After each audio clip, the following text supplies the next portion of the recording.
Further debate. I recognize the member for Ottawa South. Thank you very much, Speaker, and it's a pleasure to speak to Bill 188, Supporting Children's Futures Act. And it's always hard to follow my colleague from Ottawa Centre, and I'm sorry that I missed his debate yesterday. But I want to start with a little story. So my dad worked with the family court in Ottawa in the 60s when I was growing up. So he was what they called a probation officer, involved a lot with children in care, involved a lot with families struggling and children in trouble with the law.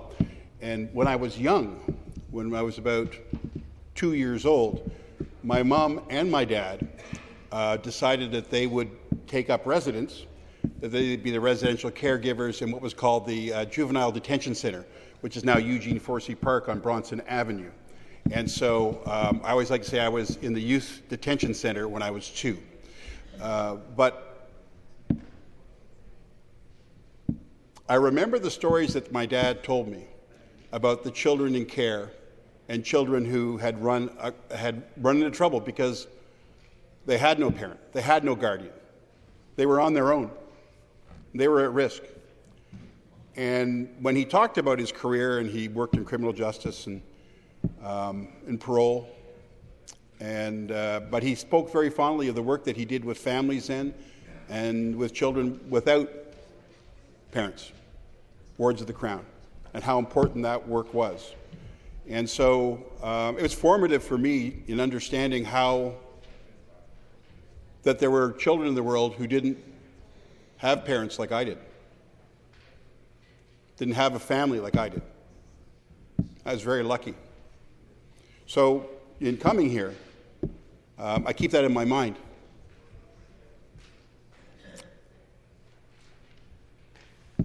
This bill's a good bill. I commend the Minister for bringing it forward. Everything in here is supportable. I do want to raise a couple things, though, that I think are important for us to remember.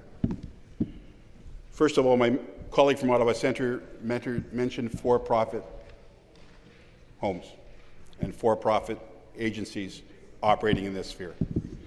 Now, we've had an experience with increasing regulations and laws and fines around long-term care, for-profit long-term care, and not-for-profit. And we've seen what our experience is when we impose higher fines, when we impose stiffer penalties. They're often not enforced. And that's not just, I'm not saying about the other side, I'm saying about all of us, about governments of all stripe. So we put forward these things. We put forward these things that are a signal of our intent as to how important the care of a child who's in care or a mom and dad who are in care in a long-term care home. We put these things forward. And they're important. And they're an expression of how strongly we believe people need to be treated. Problem is, on the enforcement end, and again, this is all of us, all governments, we don't do the job. It doesn't get done. I'm not saying they're empty promises because it's a desire that we have to do the right thing, but we don't go far enough. And then the next problem with the enforcement is we don't put enough to prevent the things that we're not enforcing. We don't put enough resources towards it. And my colleague from Ottawa Centre again mentioned that social workers in the not-for-profit and public sector, they're not paid very well. This is really important work. And these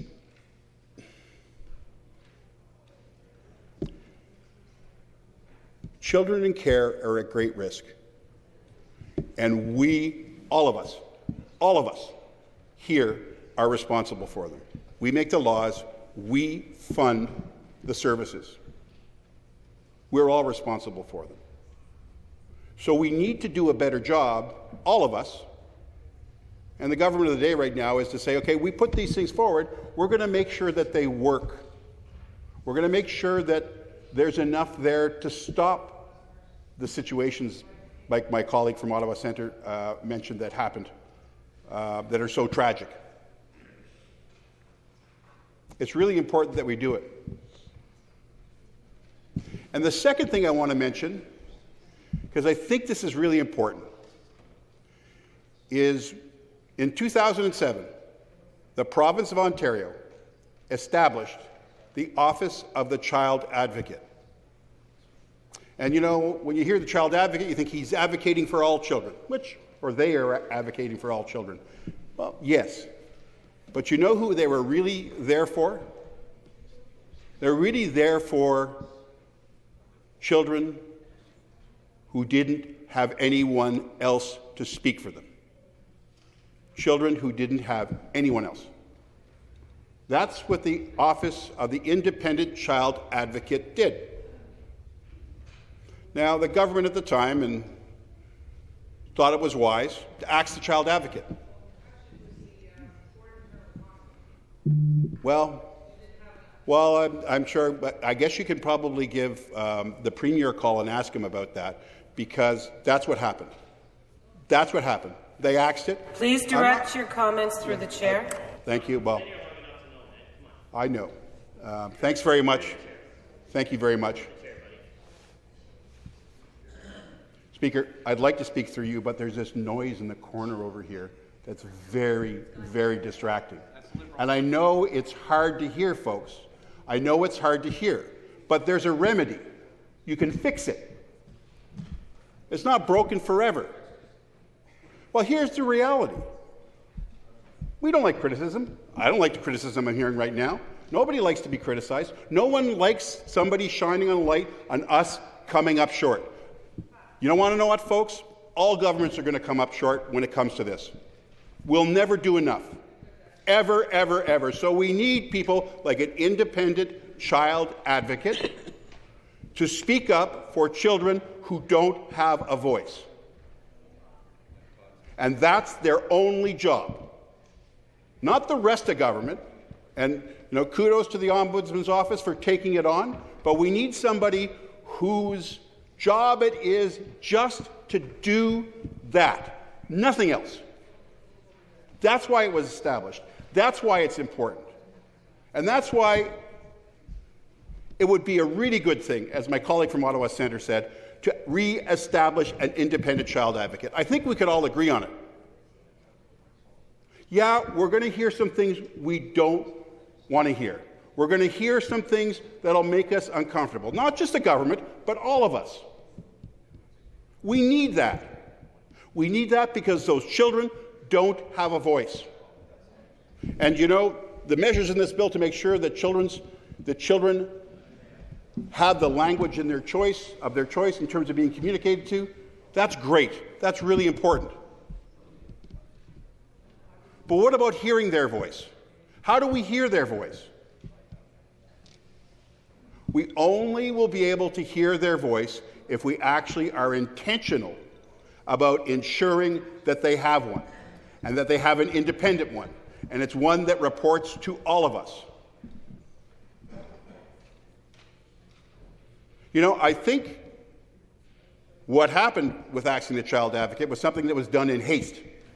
We need to get rid of, because you got rid of the environmental commissioner and anyone else who at the time would say something that would tell us or tell the government what they didn't really want to hear or anybody else to hear. It's healthy to have critics. It's healthy to have people who shine a light on things. It only makes us better. So, I'm going to support this bill. Yeah. We're going to support it. It's a good bill. So, two things that the government needs to remember. All these new penalties, all these new laws don't mean anything if we don't enforce it, if we don't put money behind it, if we don't put money behind preventing the things that are happening from happening, if we don't pay social workers enough, if we don't ensure that there's enough support. I don't want to use the word supervision. We don't supervise our children growing up as parents. I don't know what the right word to use is. Here's the reality. Children in care, we're their parents. We're responsible for them. So if we're going to put this law forward, we better put something behind it. All of us. And number two, children in care across this province need an independent voice. They need an independent child advocate because they don't have a voice. They don't have a voice. They need somebody who, I shouldn't say they don't have a voice. They have a voice, but they're not heard. They need somebody whose only job it is to say, here's what's happening over here. Here's what's happening to kids that are in our care. And here's what needs to be done. We may not like what they say. We may not like what we see. But it will only work if we force ourselves to listen and see those things that need to be fixed, even though they make us feel uncomfortable and coming up short. And I'm happy to take any questions. For questions, I recognize the member for Whitby. Thank you, Speaker, and I'm pleased to rise and ask a question of the member of Ottawa South. One of the features of this legislation, Speaker, is that it creates new tools to ensure compliance, which will apply in every licensed out of care home setting. And the new tools include orders to return funds, administrative monetary penalties, and increased fines to ensure that it simply will not be possible to make a profit by providing poor care to children.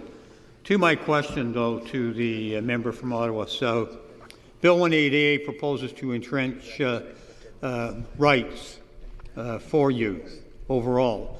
And how are they doing that? The past relied on the Ombudsman Act. Question. This particular legislation now would put that right within the Child, Youth and Family Services Act to remove any lack of clarity on the rights youth have with respect to the Ombudsman. Response. I recognize the member for Ottawa South.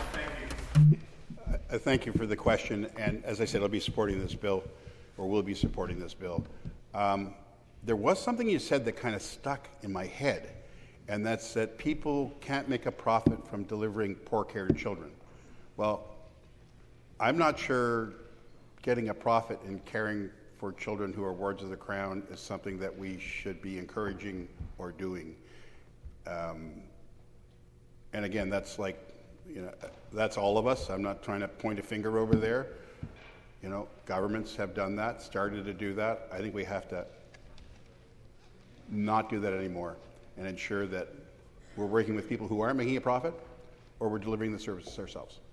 For the questions, I recognize the member for Ottawa Centre. Thank you, Speaker. And to my friend from Ottawa South, thank you for your remarks. I'm wondering if in this question and answer we can brainstorm about other ways in which we can encourage people to become foster families, to encourage the creation of nonprofit safe homes for kids interacting with the child protection system. So I think, Speaker, just as a thought exercise, about our great pension plans that exist in the province of Ontario and the fact that they need more contributors to survive, and that these huge pension plans, be they OMERS or HOOP or teachers, they need more contributors. So instead of having a for-profit element to the child protection system and thinking of incentivizing people to get involved on the basis of a money-making enterprise, what if we told foster families that they could be part of an established pensions and benefits program maintained by the province of Ontario? What if we brought that to Indigenous communities so people who made that sacrifice of opening up their family homes could enjoy a dignified retirement thanks to their service, and the province had their back? That's a way in which we can reward people who do this kind of caring profession. I'm wondering what the member thought about that. Back to the member for response. I think that's a very thoughtful and interesting idea. People need support. One of the things when you're raising a family is people look to have a pension because you work hard. Raising other children, sometimes often on top of your own children, it's a lot of work. And people do it out of love, but sometimes it becomes too hard. So, yeah, I think that's something that's I think that's an idea that's worth exploring. I think that's very thoughtful. I hadn't thought of that. Maybe that's something that somebody on the other side can raise, and whether they think that's a good idea or not, too. Further questions? I recognize the member for Cambridge. parents for what they did. It's wonderful to hear something like that. So my question is, this bill proposes a modern and flexible suite of tools that will empower the ministry inspectors to improve compliance rates among licensed providers out of home care and to children and youth. A high rate of compliance would mean that young people in out-of-home care receive a consistent, high quality of care that is safe, supportive, and responsive to their needs. Does the member opposite support stronger oversight and accountability for those providing care for Ontario's most vulnerable young people? Back to the member for Ottawa South. Yes, I do. I just want to add in more prevention and enforcement. And I thank you for the question and for your kind words. I do want to say something, though, about my mom. My dad would not be there all day, so my mom was there. There was a cook, but she had 3 children under 3. At the same time, there were a whole bunch of children who required care and required a parent and someone there who was in residence. And so, I sometimes romanticize about it, but I'm sure for my mom, with 3 kids under 3, and that it was at sometimes a lot to handle. It was, and I'm glad they did it because it, again, in coming here, there's a lot of things that we have to remember. And that's why the child advocate's important. We need to remember we have these children who are, they're wards of the crown. That's us folks, right? It's our job. So we have to strive to do better all the time. And as I said earlier, we'll always come up short. Question?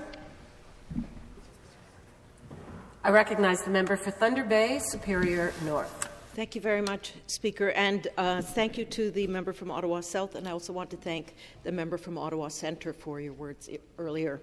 I want to put out a problem that I've encountered, and I don't know whether whether you can answer this or not, but I'm aware of a family that was raising a niece, a kind of an adoptive niece, so it was sort of family.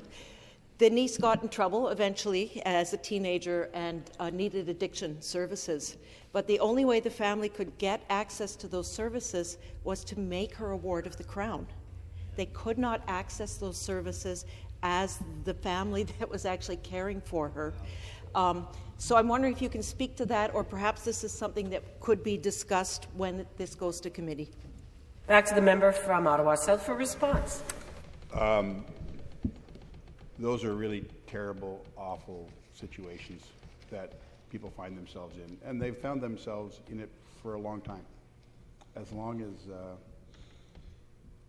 I've been working in this business, it's 25 years. We haven't fixed that yet. We have to do more to give families to support with regards to mental health and addictions. Again, it's something we'll come up short in, but it's those, it's heartbreaking when you think that you turn any child over just simply because you couldn't give them what they needed. Further questions? I recognize the member for Eglinton Lawrence. Thank you very much, Madam Speaker, and thank you to the member from Ottawa South for his comments, and I appreciate the fact that you said it's a good bill and you'll be supporting the bill.